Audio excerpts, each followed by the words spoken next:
तहरीक इंसाफ इमरान खान का अपने वीडियो पैगाम में क्या कहना था, आपको दिखाते हैं।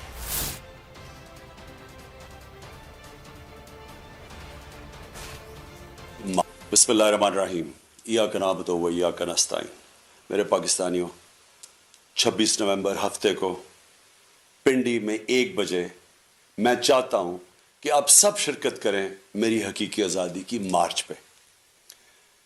हकीकी आज़ादी एक कौम को तब मिलती है जिस कौम में इंसाफ होता है।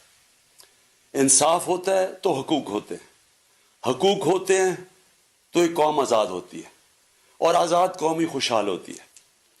तो हम सब इस मार्च में शिरकत करेंगे सारे मुल्क को पैगाम देने के लिए कि ये कौम अब तब तक चुप करके नहीं बैठेगी जब तक हम हकीकी तौर पे आज़ाद नहीं होते।